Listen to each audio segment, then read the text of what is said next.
नमस्कार, आप देख रहे हैं सिटी न्यूज और दिन भर की तमाम खबरों के साथ मैं प्रीति सागर। खबरों में बात करेंगे सबसे पहले आज की सुर्खियों की।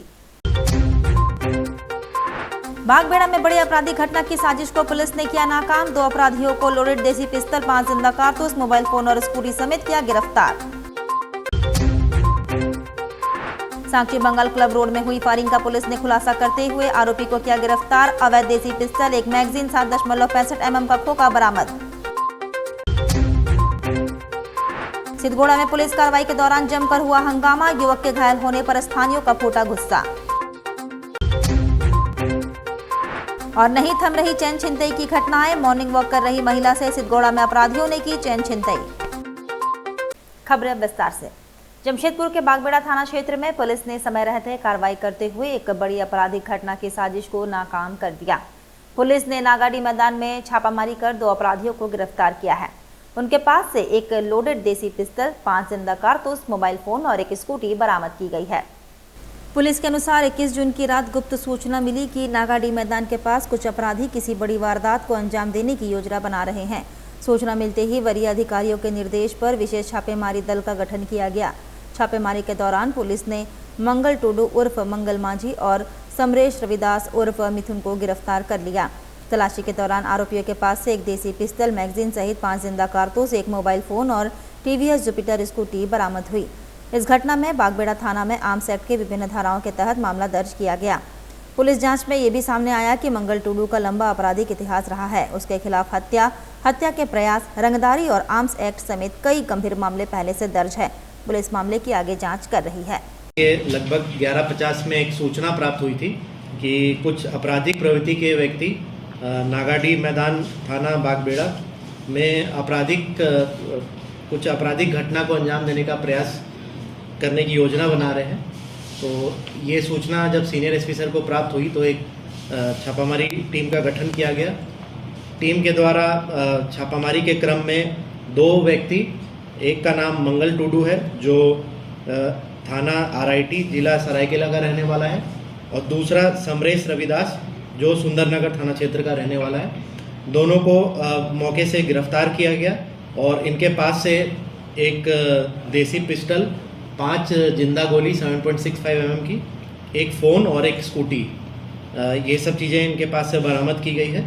और इसके साथ ही अगर मैं बताऊं तो मंगल टुडू जो है ये एक बहुत ही खूंखार अपराधी है और इसके खिलाफ ऑलरेडी 12 मामले रजिस्टर किए गए हैं और ये पूर्व के केसेस में भी जेल जा चुका है और ये कन्विक्टेड अपराधी रहा है।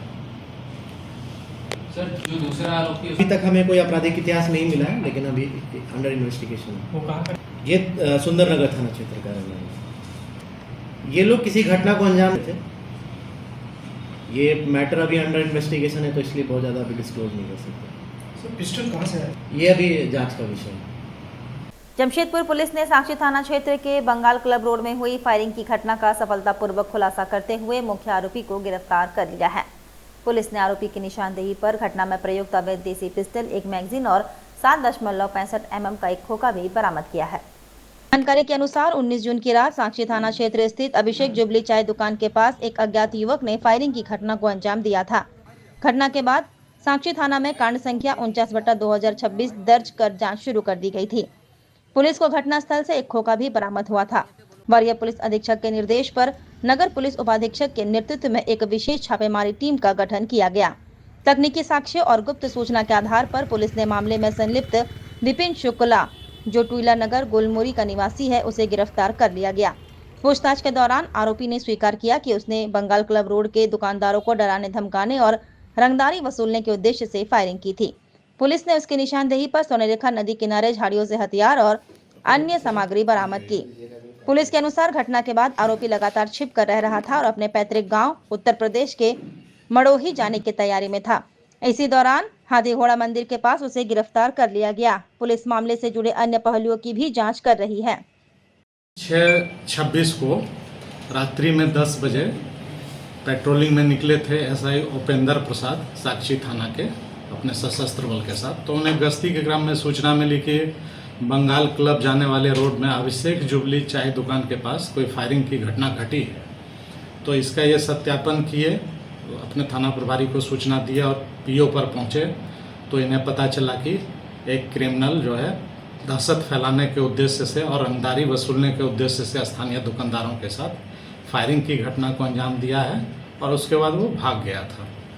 घटनास्थल पर से इन्हें खोखा मिला जिसे विधिवत जब्त किया गया और बाद में कांड दर्ज कर उन्हीं के लिखित आवेदन के आधार पर कांड दर्ज किया गया और अनुसंधान किया गया। अनुसंधान के क्रम में सारा चीज़ क्लियर हुआ और इसमें ये विपिन शुक्ला का संलिप्तता की बात सामने आई, जिसे साक्ष्य के आधार पर अरेस्ट किया गया।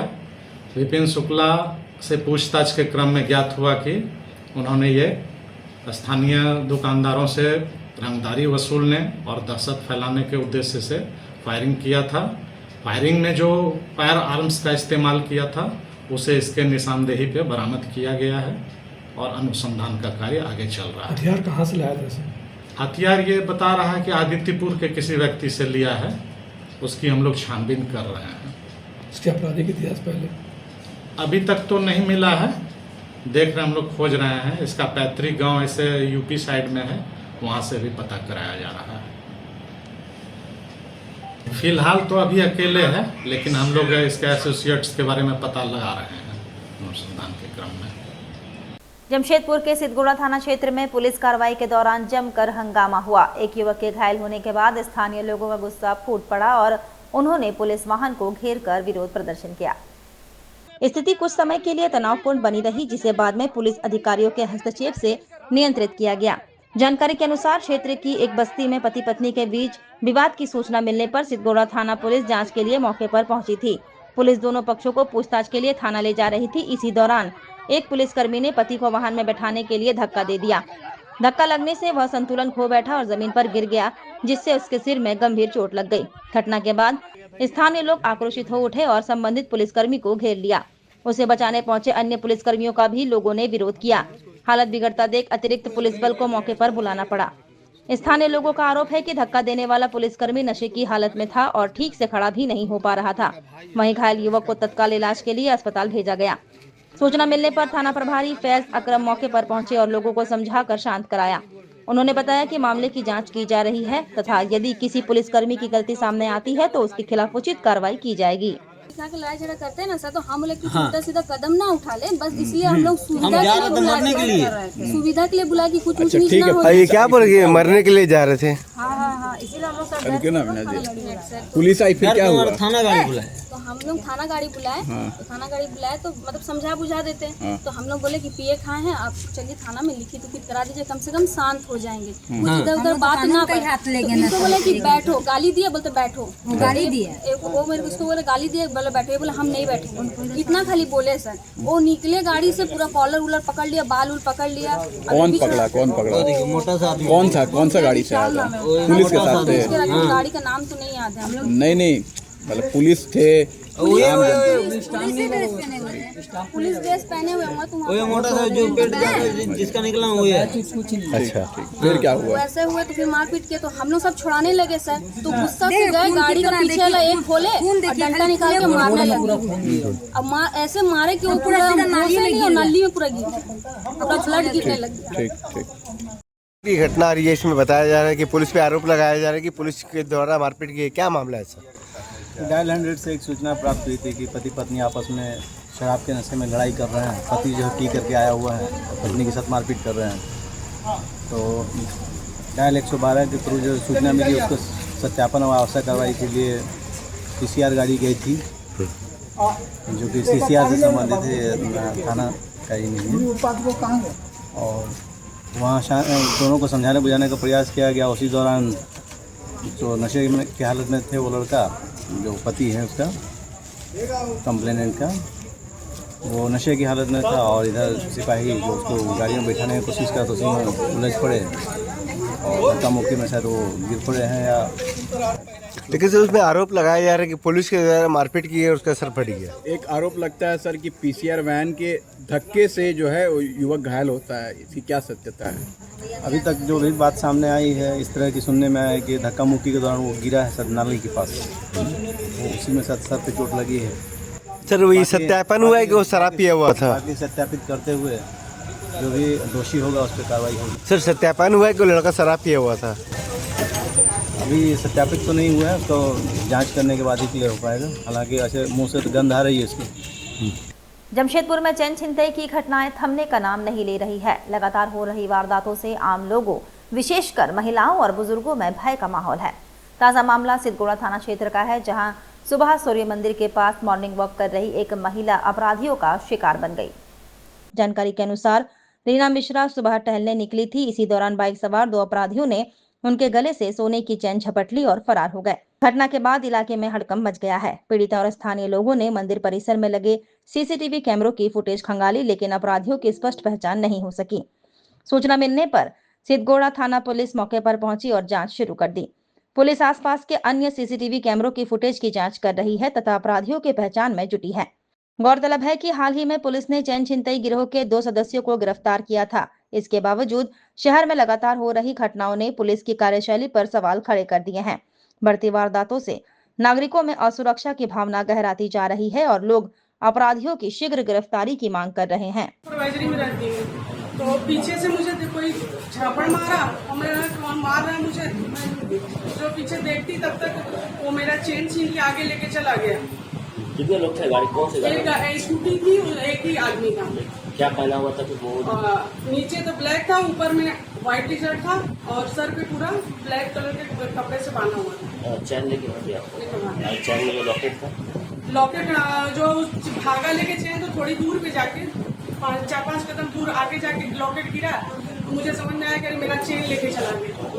तब तक हम कहते लॉकेट ले लिया। चैन लेके भाग। कितने लोग थे? एक लोग था। कितने लागत क्या कुछ लागत हुआ? क्या लागत? कीमत कितना? 12 ग्राम का चेन था। क्या नाम आपका? रीना मिश्रा। जमशेदपुर के साक्षी गोल चक्कर पर युवा कांग्रेस कार्यकर्ताओं ने बिहार के मुख्यमंत्री सम्राट चौधरी का पुतला दहन कर जोरदार विरोध प्रदर्शन किया। कार्यकर्ताओं ने आरोप लगाया कि बिहार के शाहपुर क्षेत्र में भरत तिवारी की कथित फर्जी मुठभेड़ में हत्या की गई है। प्रदर्शनकारियों का कहना था कि भरत तिवारी के खिलाफ किसी प्रकार का आपराधिक मामला दर्ज नहीं था। इसके बावजूद उनकी संदिग्ध परिस्थितियों में मौत हो गई। युवा कांग्रेस के जिला उपाध्यक्ष संजय सिंह ने कहा कि मामले की निष्पक्ष और उच्च स्तरीय जांच करानी चाहिए ताकि सच्चाई सामने आ सके। उन्होंने घटना में शामिल दोषी अधिकारियों के खिलाफ एफआईआर दर्ज कर सख्त कानूनी कार्रवाई करने की मांग की। प्रदर्शन के दौरान कार्यकर्ताओं ने सरकार के खिलाफ नारेबाजी की और मामले में जवाबदेही तय करने की मांग उठाई। युवा कांग्रेस ने चेतावनी दी कि न्याय नहीं मिलने पर आंदोलन को और तेज किया जाएगा। आज हम लोग युवा कांग्रेस की तरफ से आए हैं और बिहार के मुख्यमंत्री सम्राट चौधरी जी का पुतला जला रहे हैं। यहाँ पे विगत 2-3 दिन पहले अभी बिहार के शाहपुर एरिया में क्रांतिकारी भाई भरत तिवारी की फर्जी एनकाउंटर हुई है। एक्चुअल में उसको हम लोग एनकाउंटर नहीं, हत्या बोलेंगे। भरत तिवारी के ऊपर एक भी कोई सिंगल आपराधिक मामला दर्ज नहीं है। उसके बावजूद उसका आत्मसमर्पण करने के बाद, हथियार फेंकने के बाद भी उसको ये लोग इनकाउंटर किए हैं। तो इसका हम लोगों को जवाब चाहिए कि आखिर उनका इनकाउंटर क्यों हुआ है। और इनकाउंटर तो हम लोग इसको मानते नहीं है, ये दरअसल हत्या हुआ है। और उस हत्या में जितने भी प्रशासन के लोग शामिल हैं, शासन के लोग शामिल हैं, उन सब के ऊपर एक उच्च स्तरीय जांच बैठनी चाहिए। और जांच से पहले जितने भी लोग आरोपी हैं सबको पहले एफआईआर हो और एफआईआर होने के बाद में सबको हिरासत में लिया जाए, जेल भेजा जाए और उसके बाद जांच के बाद में सबको फांसी होनी चाहिए। ये आज पूर्व मंत्री जी के पुतला जानकार है, बिहार के मंत्री जी का, मुख्यमंत्री का। हाँ, मुख्यमंत्री का। तो क्या कारण क्या है? कारण ये है कि 2 दिन पहले अभी शाहपुर एरिया में बिहार में भरत तिवारी का फर्जी एनकाउंटर किया गया है। उसी के खिलाफ हम लोग आज मुख्यमंत्री का पुतला जला रहे हैं। कहाँ पर? ये साक्षी गोल चक्कर में। अपना परिचय दीजिए। जिला उपाध्यक्ष युवा कांग्रेस संजय सिंह। जमशेदपुर के मानगो बाजार में लगातार हो रही तांबे की बिजली तारों की चोरी से दुकानदारों में भारी नाराजगी और चिंता का माहौल है। दुकानदारों के अनुसार रात में दुकानें बंद होने के बाद चोर बिजली के पोल से दुकानों तक आने वाले तांबे के तार को काट कर ले जा रहे हैं। सुबह दुकान खोलने पर बिजली की लाइन कटी हुई मिलती है, जिससे घंटों तक बिजली आपूर्ति बाधित रहती है और व्यापार प्रभावित होता है। स्थानीय व्यापारियों का कहना है कि पिछले 15 से 20 दिनों से चोरी की यह घटनाएं लगातार हो रही है। कभी किसी दुकान तो कभी किसी अन्य दुकान को निशाना बनाया जा रहा है। चोरों ने करीब 6 से 7 दुकानों के बिजली तार काटकर चोरी कर ली, जिससे कई दुकानों की बिजली ठप हो गई। दुकानदारों ने मामले की शिकायत मानगो थाना में की है, लेकिन अब तक किसी चोर की गिरफ्तारी नहीं होने से व्यापारियों में रोष है। उन्होंने पुलिस से शीघ्र कार्रवाई और बाजार में सुरक्षा व्यवस्था बढ़ाने की मांग की है। समस्या है कि हम लोग रात को बंद के घर चल जा रहे हैं और रात में चोर लोग आकर के तार चोरी कर ले जा रहे हैं। सुबह दुकान खोलने आ रहे हैं तो बोनी बच्चे क्या करेंगे, तार का तैयारी कर रहे हैं। 12 बज जा रहा है, लाइन जोड़ने में 12 बज जा रहा है, दुकानदारी क्या करेंगे। और यहाँ प्रशासन से चोर को एक जरा भी डर नहीं है। लगता है प्रशासन का राज खत्म हो गया है, दिक्कत हो रहा बहुत। अब चोर का ही राज आ गया है। दिक्कत काफी है। दिक्कत काफी है। कितने दुकानों का महीना से तार कट रहा, परसों कटा है 8 दुकान का, आज कटा है 7 दुकान का। बार बार ये लोग चुरा ले रहा है। कौन सा तार काटता है? तांबा तार, लाइन वाला तांबा वाला तार काट, एल्युमिनियम तार नहीं काट रहा, खाली तांबा तार काट रहा है। जो दुकान में क्या नाम है आपका? वीरेंद्र साहब। लोग बहुत परेशान हैं, सभी दुकानदार यहाँ पर गरीब है और क्या है, हर रात को तार काट के चोर ले जाते हैं। सुबह आते हैं, ना बोनी बट्टा होता है, ना पॉकेट में पैसा रहता है। 2000-2500 रुपया उधारी करके मिस्त्री या तार खरीद के पहले दुकान में तार लगाना पड़ता है। वही तो बताया, मिस्त्री या तार लगाने के लिए 2000-2500 रुपया हम लोग को खर्चा करना पड़ता है। दिक्कत हो रहा है काफी, बहुत दिक्कत हो रहा है, क्या कि हम लोग का गरीब दुकानदार है। 2000 रुपया 2500 रुपया एक्स्ट्रा खर्चा करना बहुत दिक्कत है, समझे ना। मिस्त्री आता है 800 मांगता है, 1000 मांगता है एक दुकानदार से कि तार जोड़ेगा सरकारी मिस्त्री, समझे। बिना सरकारी मिस्त्री से तो तार जुटेगा नहीं, कहीं वो लाइन काटेगा तभी तार जोड़ेगा। और सरकारी मिस्त्री 800-1000 रुपये मांगते हैं, 1000-1500 रुपये तार में लग जाता है। गरीब दुकानदार कहाँ से दे सकेंगे? समस्या हो रहा है। समस्या बहुत हो रहा है। प्रशासन कुछ नजर नहीं दे रहा। प्रशासन को सूचित करने के बाद भी कोई पेट्रोलिंग नहीं है। और क्या प्रशासन को सूचना दिया गया है? आज तो डर हम लोग का ये लगा हुआ है कि आज तार चोरी हो रहा है, कल दुकान का ताला तोड़ के सामान चोरी ना हो जाए। प्रशासन को आप लोग सूचना दिए हैं? हाँ, प्रशासन को सूचना दिए है। क्या नाम हुआ आपका? अरूप कुमार दत्ता। आपका कृषि उत्पाद बाजार समिति है। ये आपका जो है कि हम लोग मानगो बाजार में कम से कम महीनों दिनों से ये जो है कि जो भी तार का चोरी हो रहा है, खाली तांबा तार का ही चोरी हो रहा है। और जो दुकान के बाहर में अगर कोई लाइट अगर लगा हुआ है उसको भी खोल दे रहे हैं। और अगर सीसी कैमरा भी है तो कभी किसी दुकान में लगा हुआ भी है तो वहाँ भी रिकॉर्डिंग में भी हुआ है। सोनार दुकान का भी ऐसा हुआ है कि जो दीवार तोड़ करके टीना को छत उठा करके जो घुस करके उसका भी चोरी हुआ, जो कि इसकी सूचना नहीं कि पुलिस को चोर पकड़ा है या नहीं पकड़ा है। लेकिन जो है कि हमने जो है कि मानगो थाना इंस्पेक्टर साहब से भी हमने मुलाकात भी किया, उनको भी सारी बात को बताए हैं। तार के बारे में बताएं आप लोग? तार चोरी हुआ इसके बारे में बताए हैं। और CCR के जो DSP हैं मनोज कुमार ठाकुर, उनसे भी हमने मिला है, उनको भी इस बात को बताया है। अपना नाम बताइएगा। मेरा नाम राजेंद्र साहू हुआ। जमशेदपुर के मानगो स्थित विवेकानंद इंटरनेशनल स्कूल में सोमवार से 3 दिवसीय CISCE zonal kho kho championship 2026-27 का शुभारंभ हुआ। यह प्रतियोगिता 22 से 24 जून तक विद्यालय परिसर में आयोजित की जा रही है, जिसमें विभिन्न स्कूलों के छात्र छात्राएं भाग ले रहे हैं। प्रतियोगिता का उद्घाटन समारोह सोमवार सुबह आयोजित किया गया। विद्यालय प्रबंधन ने बताया कि आयोजन का उद्देश्य विद्यार्थियों में खेल भावना, अनुशासन, नेतृत्व क्षमता और टीम वर्क की भावना को विकसित करना है। प्रतियोगिता में भाग लेने वाले खिलाड़ी अपने खेल कौशल का प्रदर्शन कर क्षेत्रीय स्तर पर पहचान बनाने का प्रयास करेंगे। विद्यालय के प्राचार्य ने अतिथियों, खिलाड़ियों, अभिभावकों और खेल प्रेमियों का स्वागत करते हुए कहा कि ऐसे आयोजन विद्यार्थियों को अपनी प्रतिभा निखारने और प्रतिस्पर्धात्मक माहौल में बेहतर प्रदर्शन करने का अवसर प्रदान करते हैं। उन्होंने विश्वास जताया कि यह चैंपियनशिप खिलाड़ियों के लिए प्रेरणादायी और यादगार साबित होगी तथा युवाओं में खेलों के प्रति रुचि और उत्साह को बढ़ावा देगी। जूनियर खो खो चैंपियनशिप हम लोगों ने होस्ट किया है और ये जोनल लेवल पे हो रहा है। कितने स्कूल पार्टिसिपेंट किए हैं? लगभग 50 स्टूडेंट्स, 50 स्कूल सॉरी। और लगभग हमारे कैंपस में अभी 600 से 700 तक बच्चे हैं। ये कितने दिन चलेगा? ये 3 दिन चलेगा, आज, कल और परसों फाइनल। हम लोग जो भी पुरस्कार वितरण और जो भी होगा वो परसों किया जाएगा। क्या नाम है? मैं डॉक्टर निधि श्रीवास्तव, प्रिंसिपल विवेकानंद इंटरनेशनल। जमशेदपुर पूर्वी विधानसभा क्षेत्र में बिजली व्यवस्था को बेहतर बनाने की दिशा में पहल तेज हो गई है। विधायक पूर्णिमा साहू द्वारा बागुन हाथों सहित विभिन्न इलाकों में नए ट्रांसफार्मर लगाने और पुराने ट्रांसफार्मरों की क्षमता बढ़ाने की मांग पर झारखंड बिजली वितरण निगम लिमिटेड ने सकारात्मक प्रतिक्रिया दी है। RDSS स्कीम का काम जो है जमशेदपुर में चल रहा है और यूनिवर्सल नाम की एजेंसी वो काम को कर रही है। तो उसमें रीजनल ट्रांसफार्मर बैठाना, एंटी लाइन पे हेवी केबल करना, जहाँ भी फीडर को सेग्रीगेट करना हो, ये सब काम वो कर रहे हैं।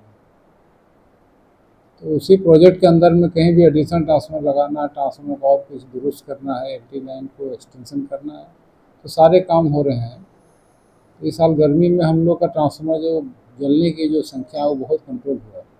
उसका मुख्य कारण यही था कि शहर के विभिन्न इलाकों में जहाँ भी ट्रांसफार्मर ओवरलोड थे, चाहे आदितपुर हो, चाहे भुइयाडीह हो, चाहे मानगो हो, चाहे घाटशिला हो, कहीं भी हो, इस क्षेत्र में उस एजेंसी ने काम किया है, जिसके कारण ट्रांसफार्मर जलने की संख्या में एक बहुत कंट्रोल आई है, ओवरलोडिंग कम हुआ है, फ्यूज कॉल्स कम हुए हैं, लोगों की शिकायतें इस पिछले गर्मी की तुलना में इस गर्मी में कम आई है।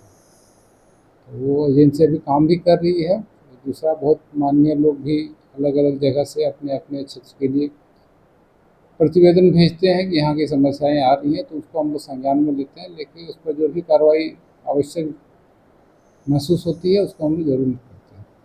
सर मानसून आ रहा है सर, इसके लिए क्या क्या तैयारी किया गया है अपनी तरफ से, अपने विभाग की तरफ से? मानसून के लिए हम लोग पहले से जो गाछ की छटनी वगैरह होता ही है समय पर, वो हम लोग करवा लेते हैं और एक टीम हम लोग बैठा के रखते हैं कि मानसून आती है, मानसून आने के बाद अगर कोई ब्रेकडाउन होता है तो ब्रेकडाउन को अटेंड करने के लिए एक टीम चाहिए जो कम से कम समय में ब्रेकडाउन को अटेंड करे। और सारे हमारे स्टोर्स में सामान रहने चाहिए, कामगार रहने चाहिए, उनके पास व्हीकल रहना चाहिए। तो ये सारी व्यवस्थाएं हम लोग देखते हैं और एक सुपरविजन हम लोग एंड से रहता है कि बिजली की गुणवत्ता अच्छी रहे। अंतर्राष्ट्रीय योग दिवस के अवसर पर जमशेदपुर पब्लिक स्कूल के 13 वर्षीय छात्र एवं उभरते योग खिलाड़ी एरिन राय ने लोगों से प्रतिदिन कम से कम 15 मिनट योग करने की अपील की है। उन्होंने कहा कि योग स्वस्थ, संतुलित और तनाव मुक्त जीवन का सबसे सरल और प्रभावी माध्यम है। पिछले 7 वर्षों से नियमित योगाभ्यास कर रहे एरिन राय ने जिला एवं राष्ट्रीय स्तरीय योग प्रतियोगिताओं में उत्कृष्ट प्रदर्शन करते हुए कई पदक अपने नाम किए हैं। उनका लक्ष्य राष्ट्रीय स्तर पर सफलता हासिल कर राज्य और देश का नाम रोशन करना है। एरिन ने बताया कि योग न केवल शरीर को स्वस्थ रखता है बल्कि मानसिक एकाग्रता, आत्मविश्वास और अनुशासन भी बढ़ाता है। उन्होंने बच्चों और युवाओं से जंक फूड से दूरी बनाकर पौष्टिक आहार अपनाने का भी आग्रह किया। उन्होंने कहा कि यदि हर व्यक्ति प्रतिदिन केवल 15 मिनट योग को अपनी दिनचर्या का हिस्सा बना ले तो वह अधिक स्वस्थ, ऊर्जावान और सकारात्मक जीवन जी सकता है। मेरा नाम अरीन रॉय है। मैं स्कूल जमशेदपुर पब्लिक स्कूल का छात्र हूँ। मेरा एज 13 इयर्स है। मैं 7 साल से योगा सीखता हूँ। मैं सबको बताना चाहता हूँ कि सब कोई योगा करे और अपना शरीर को अच्छा लचीला बनाए।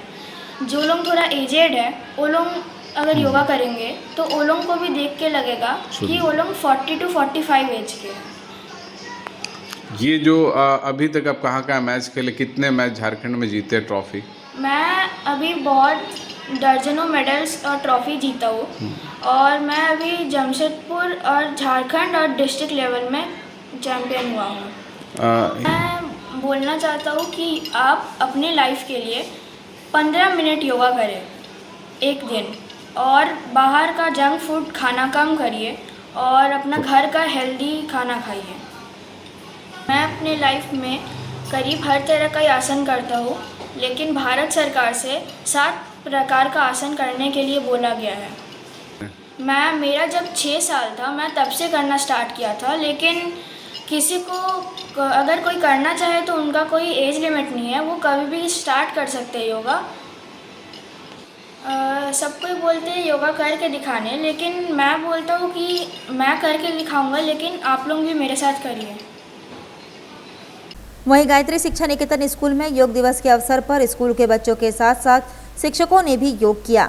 योग का हमारे जीवन में कितना महत्व है, इससे शारीरिक मानसिक विकास कैसे होता है, बताया गया।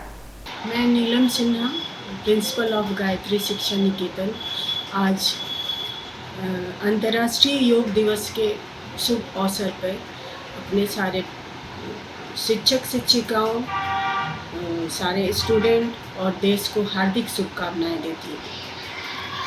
योग केवल शारीरिक व्यायाम नहीं है, योग मन, शरीर और आत्मा का संतुलित विज्ञान है। आज अंतर्राष्ट्रीय योग दिवस के अवसर पर मैं ये अपील करती हूँ कि योग को केवल एक दिन का आयोजन न बल्कि अपने दैनिक जीवन में अनिवार्य रूप से शामिल करें। वक्त तो चला है अब एक छोटे से ब्रेक का। ब्रेक के बाद खबरें और भी है, तब तक के लिए देखते रहिए सिटी न्यूज़।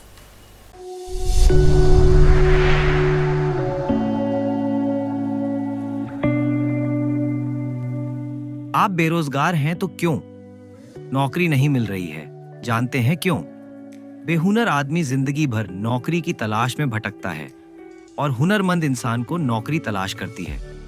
अगर आप चाहते हैं एक कामयाब जिंदगी गुजारना, तो आप काम सीखिए, हुनरमंद बनिए और हुनर के संसार पे छा जाइए।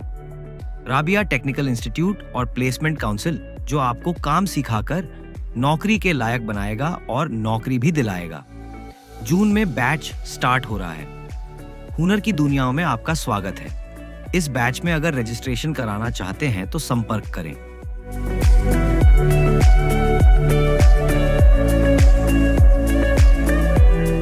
जमशेदपुर के धतकेड़ी बी ब्लॉक रोड नंबर 1 में माई कम्फी डेकोर आपके लिए लाया है बेस्ट क्वालिटी के गारमेंट्स, साथ ही आपके होम डेकोरेशंस के सारे आइटम।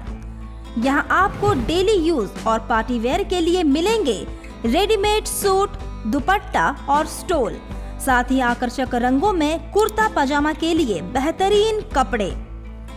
माई कम्फी डेकोर से खरीदारी कर आप अपने होम डेकोरेशन को और भी आकर्षक बना सकते हैं। यहाँ आपको curtains, bedsheets, sofa covers, cushions, pillow covers, table cloth, divan set और डोर मैट्स के वैरायटी रीजनेबल प्राइस में मिलेंगे।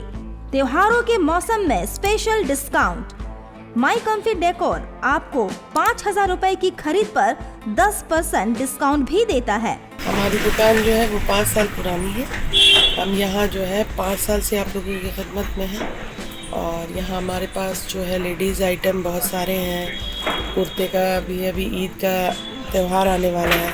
हमारे यहाँ 5,000 की खरीदारी पे 10% डिस्काउंट देते हैं हम लोग। हमारी बहुत सारी चीज़ें, हमारे स्टाफ सारे जितने भी हैं वो सब जो है लेडीज़ हैं। पूजा और दिवाली में भी हमारे यहाँ विशेष छूट रहती है, स्पेशल ऑफ़र रहता है पूजा के बेस से, और ईद पे भी हमारे यहाँ बहुत न्यू कलेक्शन आए हुए हैं। तो एक बार जरूर आएं और इस आकर्षक ऑफर का लाभ उठाएं। हमारा पता Dhatkedi B block road number 1 Bank of India के बगल में, धतकेड़ी, जमशेदपुर। ब्रेक के बाद मैं प्रीति सागर एक बार फिर से आपका स्वागत करती हूँ। सामाजिक संस्था साथ हम सबका फाउंडेशन की ओर से जुगसलाई स्थित ऋषि भवन राम टेकरी रोड में 1 दिवसीय स्वैच्छिक रक्तदान शिविर का आयोजन किया गया। शिविर का उद्देश्य जरूरतमंद मरीजों के लिए रक्त की उपलब्धता सुनिश्चित करना तथा लोगों को रक्तदान के प्रति जागरूक करना है। संस्था के पदाधिकारियों ने बताया कि रक्तदान सबसे बड़ा मानव सेवा का कार्य है। 1 यूनिट रक्त कई लोगों की जान बचाने में सहायक हो सकता है। शिविर में अधिक से अधिक लोगों से स्वेच्छा से रक्तदान करने की अपील की गई। रक्तदान करने वाले सभी रक्तवीरों को सम्मान स्वरूप आकर्षक उपहार भी प्रदान किया गया। कार्यक्रम का विधिवत उद्घाटन श्री जुमान अंसारी जी, जुगसलाई थाना प्रभारी ने दीप प्रज्वलित कर किया। इस भीषण और तपती गर्मी में रक्तदाताओं का जो हौसला है रक्तदान के प्रति, वह सराहनीय है। साथ हम सबका फाउंडेशन जमशेदपुर द्वारा आयोजित इस प्रथम रक्तदान शिविर में सुबह से ही निरंतर रक्तदाता आकर रक्तदान कर रहे हैं। जमशेदपुर के भालूबासा क्षेत्र में अतिक्रमण हटाने की कार्रवाई से प्रभावित 6 दुकानदारों को जल्द ही वैकल्पिक दुकान उपलब्ध कराई जाएगी। इस दिशा में प्रशासन और जनप्रतिनिधियों ने पहल तेज कर दी है। जनप्रतिनिधियों ने हाल ही में जेएनएसी कार्यालय पहुंचकर भालूबासा में पूर्व से निर्मित दुकानों की स्थिति की समीक्षा की। निरीक्षण के दौरान जानकारी मिली कि कुल 23 दुकानों का आवंटन पहले ही किया जा चुका है, लेकिन बिजली और पानी की सुविधा उपलब्ध नहीं होने के कारण अधिकांश दुकानदार अब तक अपना व्यवसाय शुरू नहीं कर सके हैं। बताया गया कि इन दुकानों का निर्माण पूर्व मुख्यमंत्री रघुवर दास के कार्यकाल में कराया गया था। उस समय बिजली और पानी की आपूर्ति के लिए जिसको से अनुरोध भी किया गया था, लेकिन विभिन्न कारणों से यह प्रक्रिया पूरी नहीं हो सकी। बैठक में अधिकारियों से मांग की गई कि जिन 6 दुकानदारों के दुकानें और ठेले हाल ही में हटाए गए हैं, उन्हें प्राथमिकता के आधार पर दुकानें आवंटित की जाए। अधिकारियों ने बताया कि दुकानों की मरम्मत के लिए जेएनएसी जल्द फंड जारी करेगा। मरम्मत कार्य पूरा होने के बाद दुकानों का आवंटन कर दिया जाएगा। साथ ही जिसको प्रबंधन से समन्वय स्थापित कर दुकानों में बिजली और पानी की व्यवस्था सुनिश्चित करने का निर्णय लिया गया, ताकि सभी आवंटित दुकानदार जल्द अपना व्यवसाय शुरू कर सके। पे भालूबासा स्थित जितने भी हमारे दुकान थे, ठेला था, वहाँ पे जितने भी हमारे 6 भाइयों का दुकान था वहाँ पे, उसे जो है तोड़ा गया। और तोड़ने के पश्चात इनके जो वहाँ पे बसने के लिए, उनके दुकान को खुलवाने के लिए हमने भालूबासा स्थित ऑलरेडी वहाँ पे जो दुकानें थी, जो बनाई गई थी आदरणीय रघुवर दास जी के कार्यकाल में, उन दुकानों के बारे में हमने यहाँ पे आकर जेनेसी में जायज़ा लिया कि उन दुकानों की कंडीशन क्या है, कितने दुकान उस समय अलॉट हुए थे और कितने रह गए थे। तो जानकारी प्राप्त हुई कि लगभग 23 दुकान जो है अलॉट हो चुके हैं। पानी बिजली नहीं होने की वजह से वो दुकान अभी ओपन ही नहीं हुए। पानी बिजली के लिए उन्होंने जुस्को में अप्लाई किया है। माननीय हमारे पूर्व मुख्यमंत्री रघुवर दास जी के द्वारा भी बार बार कहा गया जुस्को को कि वहाँ पे पानी और बिजली का कनेक्शन आप दिलवाइए, पर उसके बाद जैसे ही स्थितियाँ बदली, हमारे पूर्व मुख्यमंत्री जी यहाँ से जो है पद में नहीं रहे, तो उसके बाद जो सारी चीज़ें हुई, तो सारी चीज़ों पर जो है शिथिलता पड़ गई। सभी चीज़ें जो है धीरे धीरे प्रोसेस होने लगा और बहुत सारे राजनीतिकरण भी वहाँ पे चालू हो गए थे, जिसकी वजह से जेनेसी भी परेशान था और अन्य लोग जिन्हें दुकान मिलना था वो खुद परेशान थे कि अब हमारा कौन है क्या है। हम यहाँ आए, सभी चीज़ों को इत्मीनान से जायज़ा लिया, क्योंकि हमारे जो कृष्णा कुमार जी हैं जेनेसी के, ये सभी चीज़ों को, पहले की सभी चीज़ों को वो जानते हैं, वाकिफ़ है, इसलिए हमने उनसे मिलना ज़रूरी समझा। हमारे नगर आयुक्त जी से भी बात हुई फ़ोन में, उन्होंने कहा कि वो अभी अपना घर का सामान लेने के लिए वो अभी रांची में हैं, वो आएंगे शाम को, तो उनसे भी हमारी बात हुई। बाकी सभी चीज़ों को लेकर कि इतना डिले क्यों हुआ, और हमने तुरंत मांग की कि इन 6 लोगों को जिनकी दुकान टूटे हैं, उनको वहाँ पे भालूबासा में जो दुकान बने हैं, अभी उसकी कंडीशन ठीक नहीं है, पर जेनेसी ने उसके लिए फ़ंड इशू करेगा जेनेसी, और उसे मरम्मतीकरण करके जो है इन्हें अलॉट तो कर दिया गया है। अब इसके बाद उसे खुलवाने के लिए हम जुस्को के जो एमडी साहब है उनसे भी मुलाकात करेंगे, बिजली पानी को लेकर वहाँ पे मुलाकात करेंगे और उन्हें बिजली पानी देने के लिए जो है बोलेंगे। तो ये सभी चीज़ों को लेकर हमारी बैठक हुई है जेनेसी के हमारे उपनगर आयुक्त जी से, और सभी चीज़ें अब अच्छे से चालू होंगी। और आशा ही नहीं, पूर्णतः विश्वास है कि भालूबासा में जितने दुकानें वहाँ पे बनाई गई हैं वो अब धीरे धीरे खुलने चालू हो जाएंगी, क्योंकि मेन जो प्रॉब्लम था वो राजनीतिकरण था। मेन जो प्रॉब्लम था बिजली और पानी की व्यवस्था नहीं होने की वजह से 23 दुकानें जिनको मिल गया था वो खोल नहीं पा रहे थे। तो वो सभी चीज़ों को लेकर बैठक हुई है, और अभी सिर्फ 6 लोगों जो हमारे भाई हैं उनको अलॉट कर दिया गया है। तुरामडी माइंस को लेकर भाजपा और ग्राम सभा आमने सामने, मुआवजा व रोजगार को लेकर प्रदर्शन। पोटका प्रखंड स्थित तुरामडी माइंस परियोजना को लेकर 2 अलग अलग पक्षों की ओर से विरोध और प्रदर्शन देखने को मिला। एक और पूर्व केंद्रीय मंत्री अर्जुन मुंडा, मीरा मुंडा और भाजपा समर्थकों ने यूसीआईएल प्रबंधन के साथ वार्ता कर जमींदाताओं और विस्थापितों के लंबित मुद्दों को उठाया। वहीं दूसरी ओर ग्राम सभा के लोगों ने रैली निकालकर अर्जुन मुंडा के खिलाफ नारेबाजी करते हुए विरोध प्रदर्शन किया। भाजपा नेताओं ने यूसीआईएल प्रबंधन से मांग की कि जमींदाताओं को उचित मुआवजा, विस्थापित परिवारों को रोजगार तथा पूर्व में किए गए वादों को जल्द पूरा किया जाएगा। वार्ता के दौरान कंपनी प्रबंधन ने इन मांगों पर सकारात्मक पहल करते हुए आवश्यक कार्रवाई का आश्वासन दिया। इधर ग्राम सभा के सदस्यों ने रैली निकालकर अर्जुन मुंडा के खिलाफ नारे लगाए। प्रदर्शनकारियों ने उनका पुतला बनाकर विरोध जताया और बाद में उसका दहन किया। ग्राम सभा के लोगों का आरोप था कि वर्षों से लंबित समस्याओं का समाधान नहीं हो सका है और केवल आश्वासन दिए जा रहे हैं। उनका कहना था कि यदि केंद्र सरकार गंभीरता से पहल करे तो इस मामले का समाधान शीघ्र संभव है। प्रदर्शन के दौरान ग्राम सभा के लोगों ने अर्जुन मुंडा के काफिले के गुजरने के समय भी नारेबाजी की।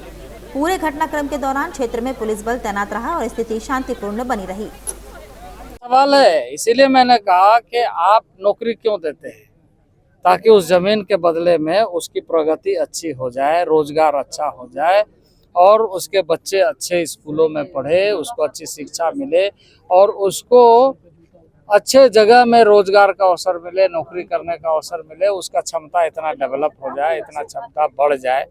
तो वो सारी चीज़ों के बारे में क्या हुआ है, कैसे हुआ है, कहाँ तक हुआ है, इसका जानकारी भी रखना चाहिए। सर, इसका कोई आश्वासन, टाइमिंग का कोई फ्रेम है सर कि आपने आज किया, फिर वो कब तक करेंगे? अभी पदाधिकारियों को कहा है, पदाधिकारियों ने समय लिया है कि ये जो इतना दिनों से यहाँ के लोग शोषित है, युवा लोग, क्योंकि यहाँ पर आप जब भारत सरकार का उपक्रम है तुरामडी माइंस, उसमें फर्जी तरीके से लोगों को घुसाया जाता है और स्थानीय युवा को छोड़ के बाहर के लोगों को घुसाया जाता है, वो भी लेन देन करके, जिससे माध्यम से यहाँ के युवा अभी नौकरी करने से वंचित है या ठेका में भी। तो यहाँ के उतना दिन यूसिल मैनेजमेंट भी यहाँ के ग्राम सभाओं को तोड़ फोड़ करके करते थे। तो अभी सभी ग्राम सभा एकजुट है और इसीलिए यहाँ के युवा अभी सोच रहे हैं कि हम लोग जब स्थानीय है, यहाँ का विस्थापित है, प्रभावित है, सबसे पहला हक तो हमारा बनता है। हम क्यों जाए गुजरात और महाराष्ट्र जाए काम करने के लिए? हमारे यहाँ विस्थापित प्रभावित होने के लिए पहला हमारा बनता है, उसके बाद जिसको भी आगे दिया जा सकता है। लेकिन इसीलिए हम लोग यूसिल मैनेजमेंट से 28 तारीख को और 8 तारीख को त्रिपक्षीय वार्ता सीओ के मध्यस्थता में हुआ, सीओ के ऑफिस में। इसमें यही निर्णय हुआ कि कोई भी अभी जो भी आदमी घुसेगा तो ग्राम सभा में सर्टिफाइड करके घुसेगा, तो इसमें किसी तरह से बाहर के आदमी नहीं घुस पाएंगे। तो हम लोग यही चाहते हैं इसी प्रकार का यूसिल दलालों को से सावधान रहे और उनका जो ऑफिस फर्जी तरह के सर रखा था उसको भी बंद करवा दिए हैं। तो इसीलिए इसी बुकलाहट पे आज इन लोग बीजेपी पार्टी इसको सहयोग कर रहा है। तो हम बीजेपी पार्टी अर्जुन मुंडा से निवेदन करते हैं कि आप केंद्रीय मंत्री रह चुके हैं, मुख्यमंत्री रह चुके हैं, आपका सरकार भारत में चल रहा है मोदी का और पीएमओ से संचालित होता है ये प्रोजेक्ट। तो आप अगर इतना ही हितैषी है, इतना ही है, तो पूरा जो विस्थापित प्रभावित का डेथ केस है जो भी यहाँ का है उन सबको दिलाइए, आपका स्वागत करेंगे। लेकिन आपने वो नहीं करके, आपका मंत्री रहते हुए, आपका मुख्यमंत्री रहते हुए अभी भी आप कर सकते हैं, लेकिन आपने यहाँ पर ग्राम सभा के लोगों से नहीं मिलके, यहाँ के जमीनी स्थिति को नहीं जान के, आप जो इतना दिनों से दलाली करके यहाँ से युवा से पैसा ऐंठा जा रहा था, उनको आप सहयोग करने गए हैं। इसी बात का हम सभी को ग्राम सभा को गुस्सा है, नाराज है। मानवाधिकार सहयोग संघ भारत की पूर्वी सिंहभूम जिला इकाई की बैठक सर्किट हाउस में आयोजित की गई। बैठक में संगठन के विस्तार, नई इकाइयों के गठन तथा पदाधिकारियों को संगठन की कार्यप्रणाली और जिम्मेदारियों की विस्तृत जानकारी देने पर चर्चा की गई। बैठक में राष्ट्रीय अध्यक्ष शिल्पी शर्मा, राष्ट्रीय उपाध्यक्ष गौरव शर्मा, राष्ट्रीय संयोजक कंचन प्रमाणिक तथा प्रदेश उपाध्यक्ष रजनी बंसल ने संगठन को जमीनी स्तर पर मजबूत करने और मानवाधिकार से जुड़े मुद्दों पर सक्रिय भूमिका निभाने का आह्वान किया। जोहार, मैं मानवाधिकार सहयोग संघ भारत के राष्ट्रीय अध्यक्ष शिल्पी शर्मा।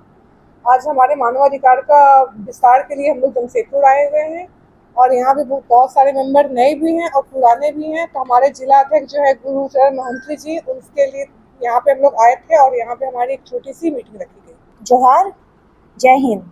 मैं रजनी बंसल, प्रदेश उपाध्यक्ष मानव अधिकार सेवा संघ जमशेदपुर से। आज हमारे बीच यहाँ मीटिंग हुई एक छोटी सी, जिसमें हम नारी सशक्तिकरण, चाइल्ड लेबर्स और भी अन्य सामाजिक कार्यों पे हम काम करेंगे आगे। और हमारा मानना है कि मानव अधिकार यह लोकतंत्र की आत्मा है। यह विचारधारा, ये कोई राजनीतिक संगठन नहीं है, यह एक संस्था है और यह लोकतंत्र की आत्मा है। चलते चलते एक बार फिर से नजर डालेंगे अब तक की सुर्खियों पर। बागबेड़ा में बड़ी आपराधिक घटना की साजिश को पुलिस ने किया नाकाम। 2 अपराधियों को लोडेड देसी पिस्तौल, 5 जिंदा कारतूस, मोबाइल फोन और स्कूटी समेत किया गिरफ्तार। सांची बंगाल क्लब रोड में हुई फायरिंग का पुलिस ने खुलासा करते हुए आरोपी को किया गिरफ्तार। अवैध देसी पिस्तौल, 1 मैगजीन, 7.65 mm का खोखा बरामद। सिद्धगोड़ा में पुलिस कार्रवाई के दौरान जमकर हुआ हंगामा, युवक के घायल होने पर स्थानीयों का फूटा गुस्सा। और नहीं थम रही चैन छिनतई की घटनाएं, मॉर्निंग वॉक कर रही महिला से सिद्धगोड़ा में अपराधियों ने की चैन छिनतई। और अभी के लिए बस इतना ही, कल फिर मिलेंगे कुछ अन्य खबरों के साथ। तब तक के लिए दीजिए सिटी न्यूज की पूरी टीम को इजाजत। नमस्कार।